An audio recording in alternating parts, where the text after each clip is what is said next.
Este programa tem o patrocínio de KB.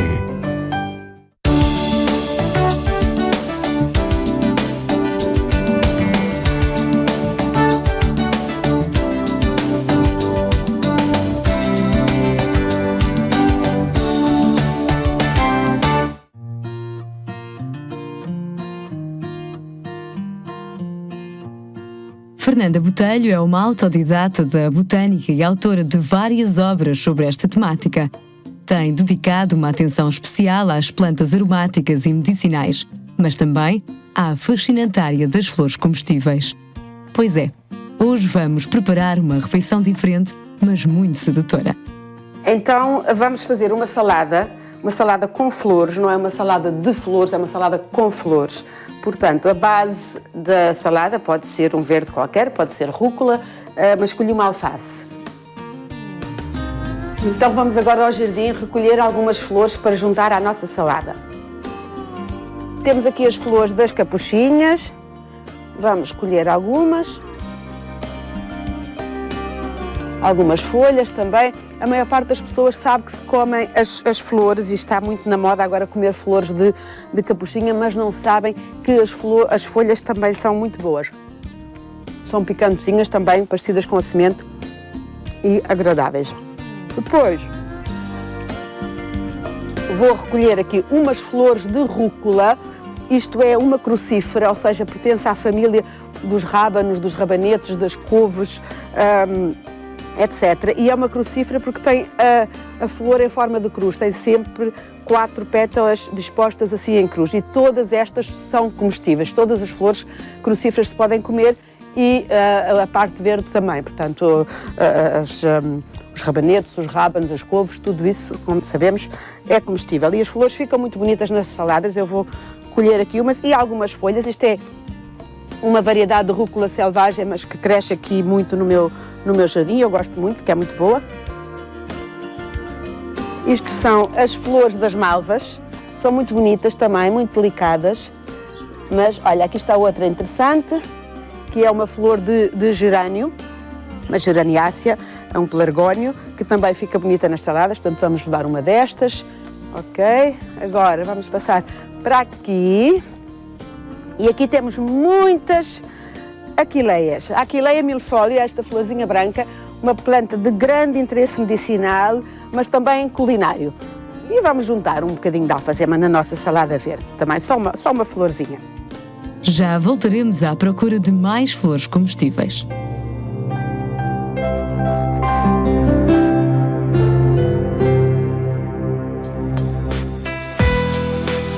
A viagem pelos Jardins Históricos de Portugal leva-nos ao magnífico cenário de Sintra, património da humanidade e onde nos deparamos com o maravilhoso Jardim da Condessa.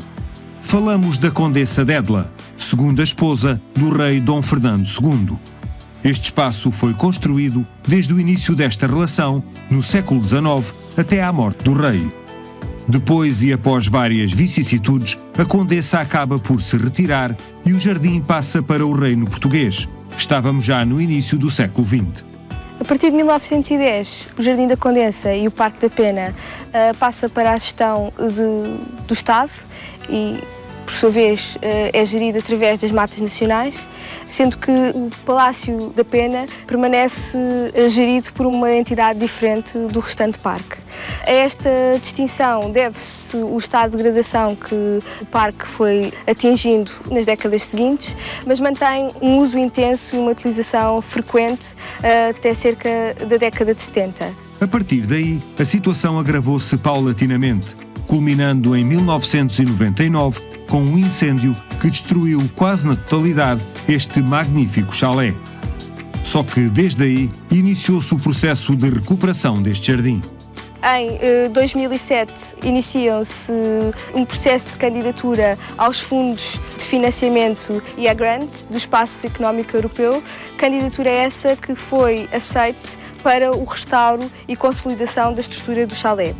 Mais tarde, em 2008, é então desenvolvida uma candidatura para o restauro dos jardins envolventes.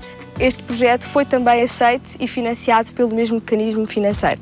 Posteriormente, o jardim foi restaurado por uma equipa multidisciplinar que respeitou o seu passado histórico e lhe restituiu o encanto. Locais como este são próprios de um cenário romântico e dramático. São lugares não muito comuns e é aquilo que identifica, caracteriza e distingue o Jardim da Condensa como um local especial. Estas formações geológicas surgem na Serra de Sintra como caos de blocos de granito após anos de meteorização das rochas e aqui o Dom Fernando II e a Condessa de Edla criaram um espaço fantástico, tirando partido destas formações geológicas. Numa área mais afastada do chalé da Condensa e encaixada neste vale, temos a Feteira da Condensa, onde encontramos um conjunto, uma coleção de fetos arbóreos e fetos herbáceos de um riquíssimo valor botânico. No centro desta feteira corre uma linha de água que foi artificializada, interrompida numa sequência de lagos, como este que temos aqui atrás, que animam o jardim e o refrescam e permitem criar uma ambiência e um clima apropriado ao desenvolvimento destas espécies. Este local é caracterizado por uma coleção de fetos riquíssima e durante o processo de levantamentos que fizemos nesta zona identificámos uma colónia de fetos de folha de era, que é uma espécie que é protegida comunitariamente. São estas plantas que estão aqui, chama-se feto de folha de era porque é um feto, na realidade, mas que aparenta ser uma era e é isso que lhe dá o seu nome. Esta feteira é caracterizada fundamentalmente por espécies de fetos do género Cyathea e Dicksonia, com uma particularidade interessante, é que as Cyathias, quando caem, estes fetos arbóreos, quando caem, acabam por morrer. As Dicksonias, por contrário, são fetos arbóreos que, quando caem, conseguem sobreviver e que transmitem a esta zona também um caráter muito interessante, que transmite o caráter que existia também nestes jardins românticos. E como podem ver ali em baixo, aquilo é uma Dicksonia que sobreviveu, tombou, devido ao estado de abandono a que o jardim teve sujeito durante muitos anos, mas que ainda assim sobreviveu, sobreviveu até aos dias de hoje, portanto. Mas estas são somente algumas das muitas particularidades existentes no Jardim da Condessa, em pleno Parque da Pena. O fascínio de Sintra e a beleza deste jardim levam-nos a desfrutar um pouco mais e, quem sabe, a revisitá-lo longamente.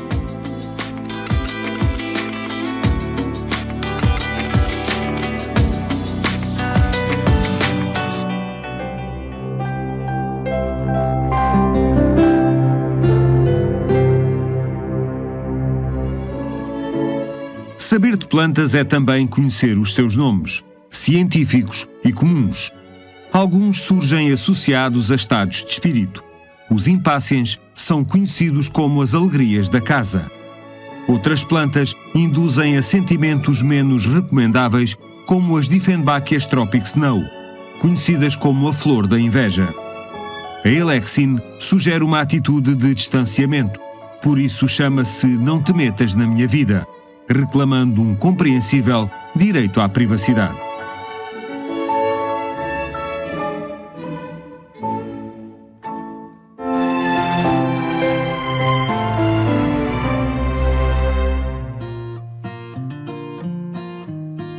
Portanto, isto é uma calêndula cor laranja. As calêndulas são ricas em carotenos, chamam-lhe o açafrão dos pobres, porque ela fica muito bonita. Vamos fazer um arroz onde vamos misturar pétalas de calêndula. Só se utilizam as pétalas, não se utilizam as folhas. Temos aqui umas rosas de Santa Teresinha. Isto é um botãozito, era melhor uma assim mais aberta. Vou colher aqui uma aberta. Isto são as cravinas. As cravinas há de muitas cores, há vermelhas, temos aqui vários tons, tens ali uma bordeaux, uma rosa e esta aqui matizada, que fica muito bonita. Portanto, vou colher aqui uma e vou pô-la na salada também. Estas chamam-se estrelas do Egito e eu não sei se comem ou não, portanto, quando eu não sei, não me atrevo. Mas são bonitas, são muito bonitas. Okay? Vou colhê-las, mas vou pô-las numa jarrinha, não as vou pôr na salada. Portanto, vou pôr sim as rosas. As rosas podem-se comer todas, as brancas, as amarelas, as cor-de-rosa, as vermelhas. As azuis não, porque são falsas, portanto. E não podemos comer rosas dos jardins públicos porque levam muitos adubos. Portanto, escusado será dizer que tudo isto é biológico, não leva químicos nenhuns. Portanto, temos de ter algum cuidado quando andamos no campo a colher flores para comer. Temos de ter dois cuidados. Primeiro, ter a certeza que aquilo é mesmo comestível e não é tóxico, porque há muitas que são tóxicas. Portanto, é sempre importante ou termos um bom guia, um bom livro, ou então irmos com alguém que conheça. A outra coisa é os adubos, os químicos, onde é que colhemos as plantas. Portanto, se estamos a colher no campo, aquele campo pode ter sido cultivado com muitos adubos e então estamos a fazer muito mal à nossa saúde comer flores assim desses campos, ou da beira de estradas também, que absorve os gases todos dos veículos. Portanto, daí também não é muito aconselhável consumirmos flores. Aqui estava, isto são as silvas, isto é muito interessante, muita gente não sabe isto. Isto é uma silva e poderiam dizer, mas ela tem silvas no quintal, para que é que elas servem, para que é que ela tem silvas? Isto só pica, tem uns picos ferozes, mas aqui os rebentinhos das silvas não picam e comem-se, são bons. O jasmim também se pode utilizar nas saladas, portanto vou apanhar estes dois. E temos aqui a madressilva. A madressilva faz umas sebes muito bonitas, muito perfumadas e dá um saborzinho muito agradável, doce, tanto que um dos nomes comuns dela é chupa-mel, ou em inglês é honeysuckle, e os ingleses usam-na bastante também nos seus pratos. Então, vamos agora para dentro. E já iremos confeccionar a salada.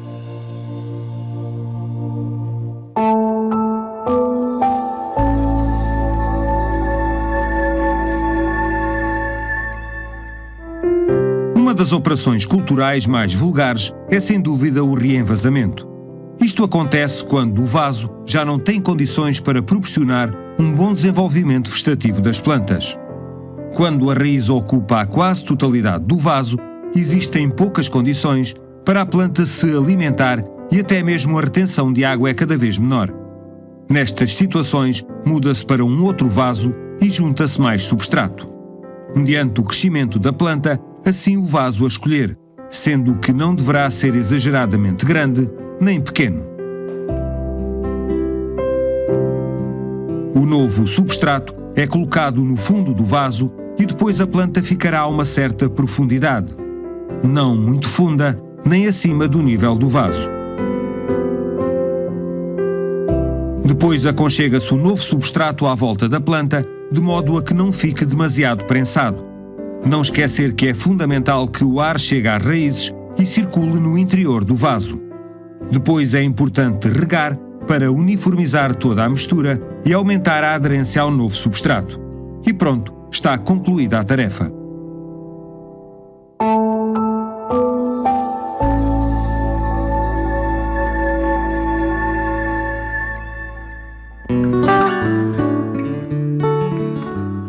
Eu vou fazer uma expressão mais ou menos de um bolo com feijões, chamado feijão torto, que é um feijão que é roliço, portanto não é espalmado. Vou utilizar uma espuma floral em forma de bolo e vou utilizar pipetas para colocar água. Vou utilizar umas folhas de arália, vou-lhe cortar o pé e vou forrar o meu bolo na parte inferior.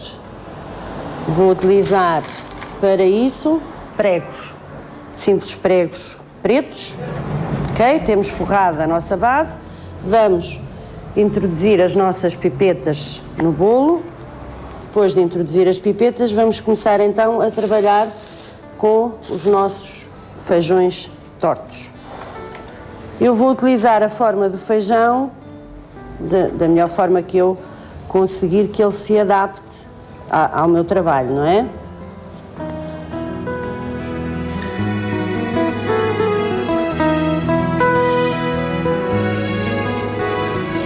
Já estamos cá na parte superior, vamos continuar a colocar os nossos feijõezinhos. Temos o nosso bolo todo forradinho em baixo, todo com os feijões. Temos os nossos tubinhos com a água. Portanto, colocamos num prato e vamos decorar com as flores. Eu vou utilizar alguns verdes assim mais fininhos. No caso, aqui é uma planta doia. E vou introduzir então nos tubos. Vou trabalhar com rosas de Santa Teresinha para lhe dar um pouquinho de cor aqui na base. Vou colocar também umas rosas.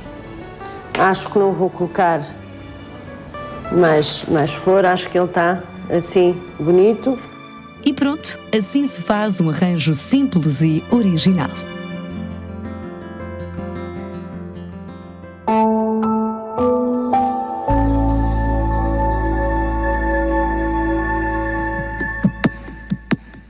A ideia de que o jardim deverá ser feito unicamente ao nível do solo, nos moldes tradicionais e sem outros artifícios, é um conceito do passado.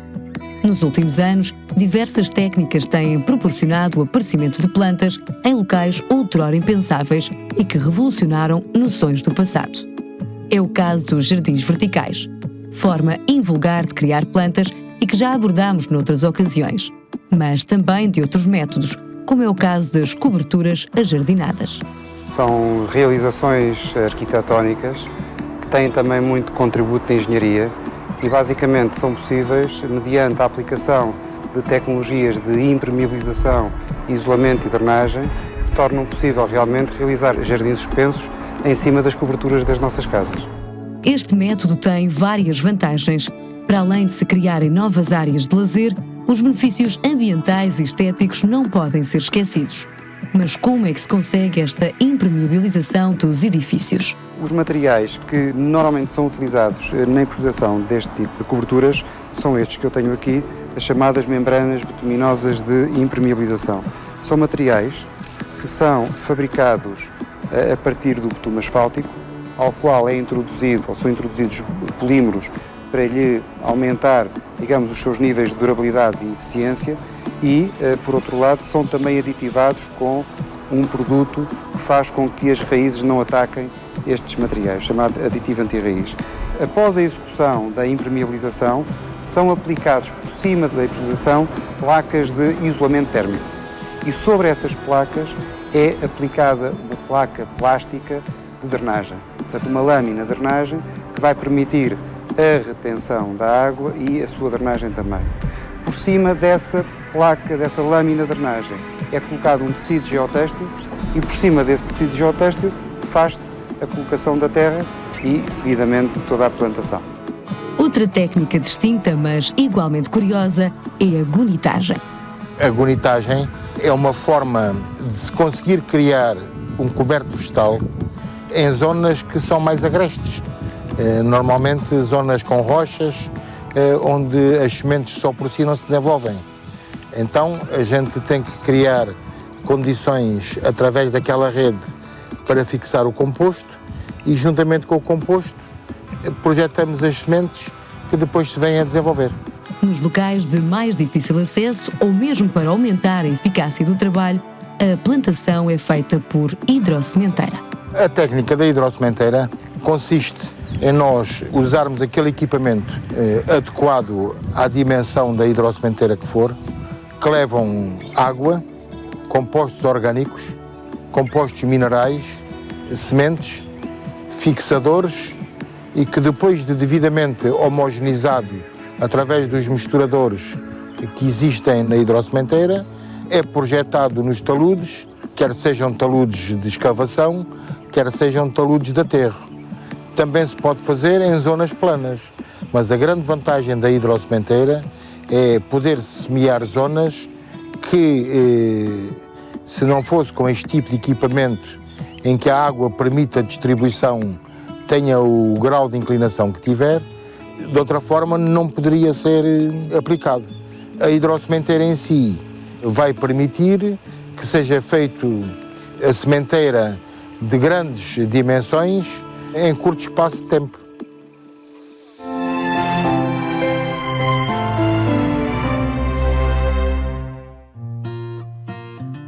Depois de colhidas as flores, chegou a altura de confeccionar a salada. Vou colocar aqui as flores de jasmim, vou colocar as pétalas das rosas.